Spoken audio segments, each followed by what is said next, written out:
And welcome to the Test channel, and welcome to an amazing game that I prepared for you today. It's again a great gameplay by the new Stockfish version, by the new Stockfish 14 engine against Leela C0. And the beauty of this game that we'll see a beautiful and brutal Benko Gambit game. So the Benko Gambit is, I think, a very sharp opening, and it's very popular maybe in sort of an intermediate level. My nephew likes to play the Benko Gambit. My brother is also playing the Benko Gambit, and even my brother-in-law Antonio, the famous Agadmator, is playing very often the Benko Gambit. So I think I have now really a great weapon how to beat their opening, because here we witness really great counterplay by Stockfish 14 with the brutal flank attack in an early stage of the game. So I think I found now really a good setup how to beat the Benko Gambit, and you can be now the judge of it, because in my opinion this is simply really sick and wild stuff what Stockfish is doing in such a sharp opening. So let's check out now the game.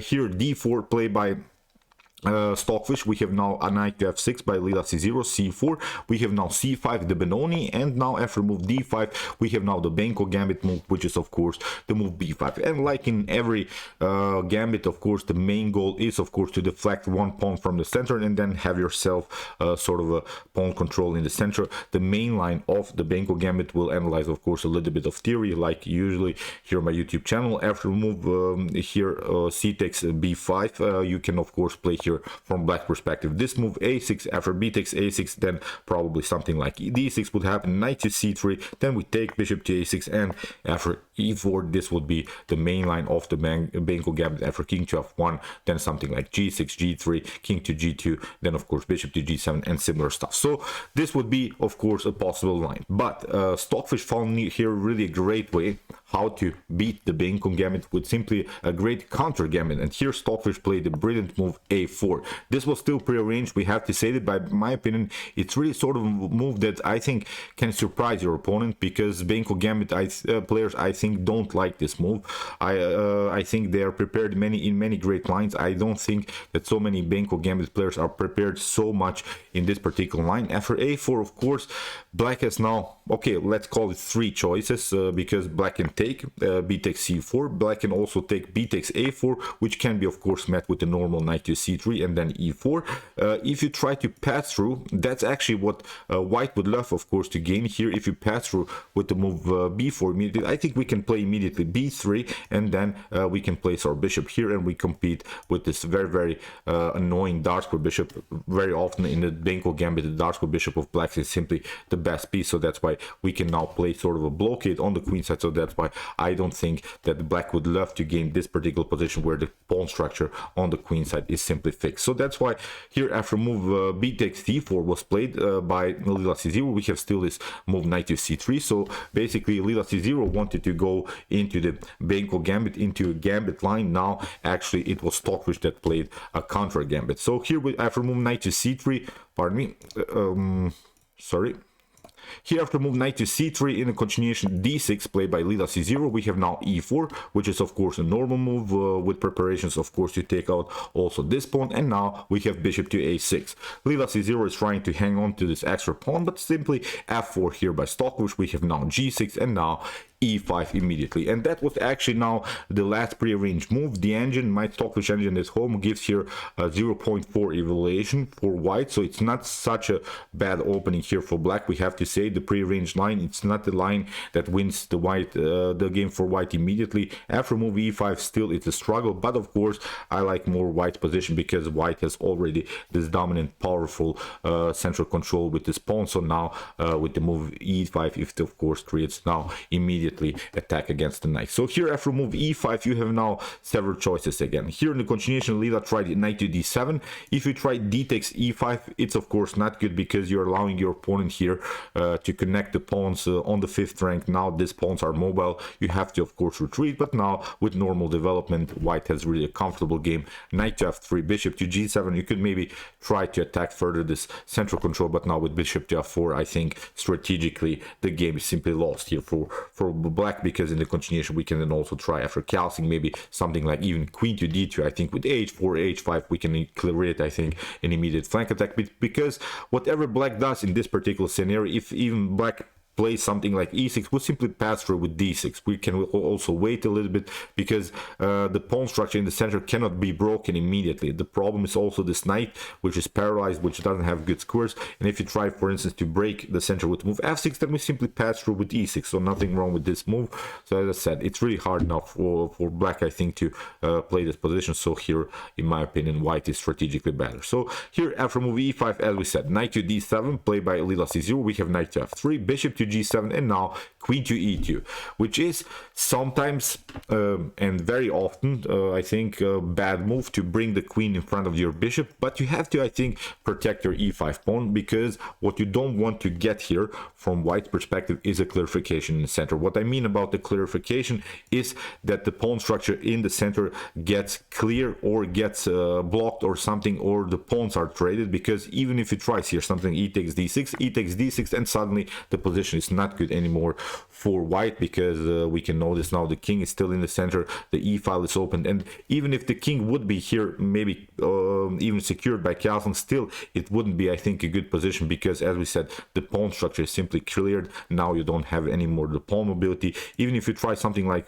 e6, maybe it's again not such a huge problem, because after f takes e6 here, maybe d takes e6 can be played, but now after move knight to f6, I think black has solved now all of the positional problems. Although you have this annoying pawn, but in the continuation of the game it will be, I think, a long-term weakness. So that's why you see queen to e2, a little bit of a unnatural move, but it at least controls the e5 square, which creates now, of course, this space advantage that we have built in the beginning. So now very, very important move by Stockfish. So we have now castling, and now h4 immediately by the fish, which creates, of course, now new madness on the board.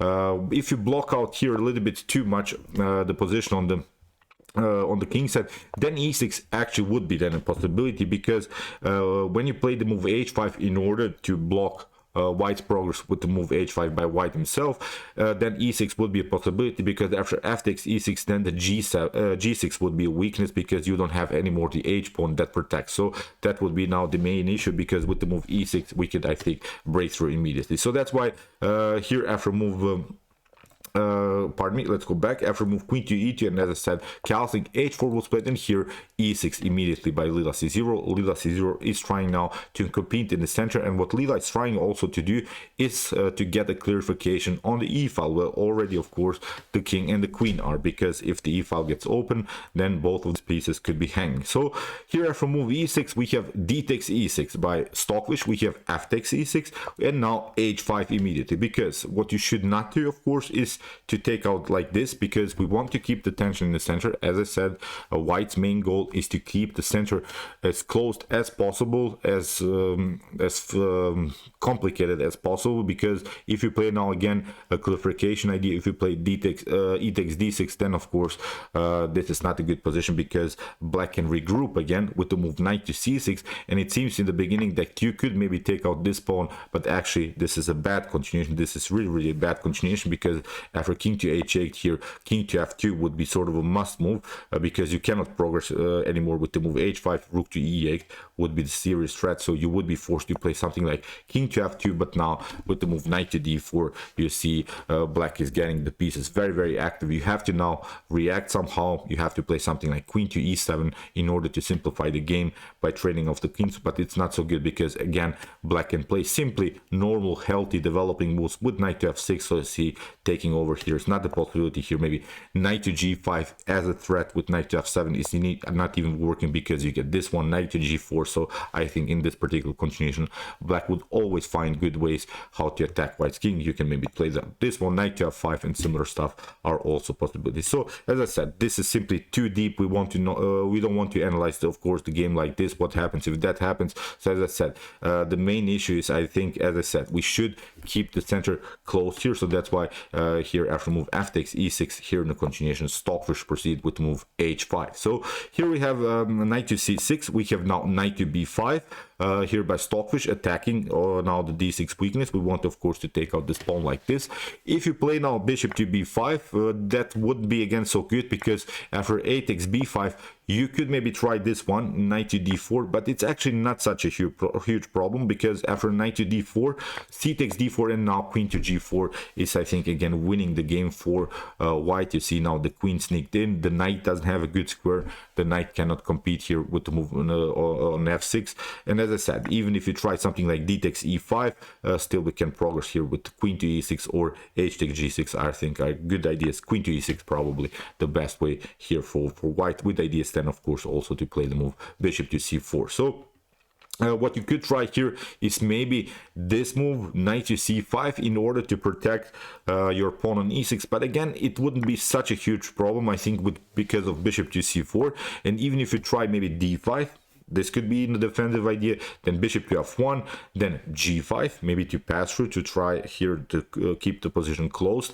on the king side. But now h6, bishop to h8, and now with the move b4, the knight has to move again, knight to b3, but now comes the stunner here, rook to a6, and again black is tactically lost. Queen to e6 will happen for sure, because the main issue is, even if you try queen to e7 in order to protect everything, then rook to e6 is going to happen, and then with queen to g5 the game is over. So that was our analysis after this move bishop to b5. So you have to keep the knight like this in the continuation of the game. Here Leela C0 tried now finally to open the center, because still the king is in the center, still the queen is in the center. So Leela is desperately trying here to to open the position somehow, but in the continuation after h takes g6, we have now knight to d4. Of course, if you try here f takes g6, then queen to e4 is a very dangerous move, with queen to c6 and with queen to g6 a double attack on both of the squares. So that's why here after move h takes g6, here pardon me, Leela C0 tried the counterattack, knight to d4, we have again queen to e4, and now h6. As I said, Leela C0 is trying to keep now the position on the king side a little bit fixed, tries to close the position, because if something gets cleared on the h file, on the g file, then of course the king is snaked. And now the actual fun starts, because bishop to c4 here played by Stockfish. Now Stockfish gets all of the pieces really on really brutal squares. After move queen to e7, now comes really a sick, beautiful, brilliant, brutal move here by Stockfish. Here after move queen to e7, maybe you can pause the video and try to see now at least an interesting idea. I'm not sure even if that's the best move, because there are some lines in which the Stockfish engine home suggests different ideas, but here try to see at least some kind of a interesting idea, because it's really wild now what's going on the board. Really wild stuff. So okay, Stockfish found this brilliant idea, f5. Although this square is covered by the rook, by the pawn, by the knight also, still Stockfish is playing f5 anyway, because here in the continuation after bishop to b5 finally, if you try of course to take with the knight to f5, then again it's not so good. Knight to g5 is a serious threat, because if you take now here with h takes g5, then bishop to g5, you see the queen has to take it now with bishop to e6, you're simply tactically lost. So this is now the main tactical threat. Here after move bishop to b5 was played by Leela C0 after it moves f5. Here in continuation we have a takes b5, knight to f5 anyway, but again this move, again similar tactics, knight to g5, getting the knight on a very active square. And even if you try something like knight to d4 to get maybe a sort of a clarification, you get this one, knight to f7, because you cannot protect anymore your weak h6 pawn. So that's now simply game over here for black. So after move knight to g5, here if you try like this, here Leela C0 played h takes g5, but we have said bishop to g5, a great deflection motif, getting the queen out of game, because this is the pawn that we want to take the weak e6 pawn. In the continuation we have queen to d6. Let's see now this beautiful tactic again. If you try queen to g5, then as I said bishop to e6, you have to cover with your rook, then you get g takes f7, king to f8, and now of course we can take out this one, we can take out this one is hanging. So as I said, black is simply tactically lost. So here after move bishop to g5, as said queen to d6, but now rook to d1,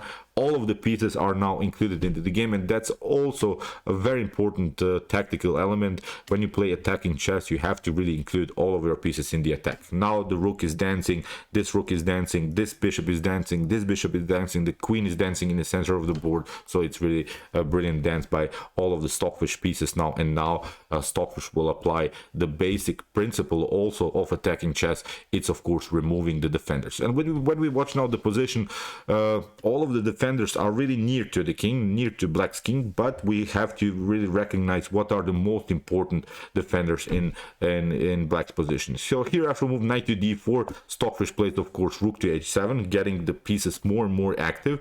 Here in the continuation after knight to f6, now comes the stunner, queen to h4, again improving simply the piece, now getting the queen more and more active. And after queen to e7, now the actual fun starts. Rook to d4, first undermining the pressure because this knight was very important, protecting the e6 pawn. Here after move e takes d4, we have now another tactical shot, rook takes g7, removing this other defender, this very important bishop. After move queen to g7, now again this tactic, queen to bishop to e6, because if you would have taken here with the king, then of course it's not so good. Here bishop to f6 can be played, maybe you can play something like queen to f6, but now queen to h7. The same thing happens if you play rook to f6, then queen to h7, you have only one square, and now queen to h8 would lead into a checkmate. So really wild tactics. Here after move rook to g7, as said, queen to g7, bishop to e6, a check, king to rook to f7. We have now bishop to f6, brilliant move again by Stockfish. We have king to f8 takes,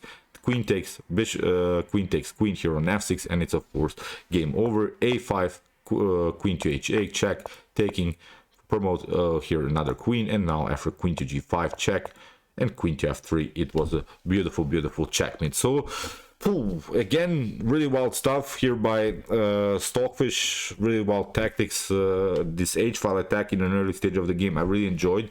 We have seen the tactical problems with this potential move h5, then e6 would be a possibility to create this demolition of a pawn structure in an early stage of the game. So then from that point on, it was a simply beautiful attack by improving all of the minor pieces, including all of the pieces in the attack, getting rid of the defender, activating the pieces, getting the pieces on the best square on the board, on the most tactical squares. Really the basic principles of attacking chess were applied here by the fish, and that's why it was, I think, a brilliant game. So okay, I hope that you enjoyed the game like I did. If you want to see more brutal and sick attacks like this, check out my commented chess games played by computer series with some more games played by Stockfish, AlphaZero, LeelaZero, and many more. And if you want to see humans battling it out in their best chess games, check out my commented chess games, the best chess games of all time series with some great games from the past. And if you like this content, don't forget to subscribe to my channel. See you soon with some more videos, and chess is the best, of course.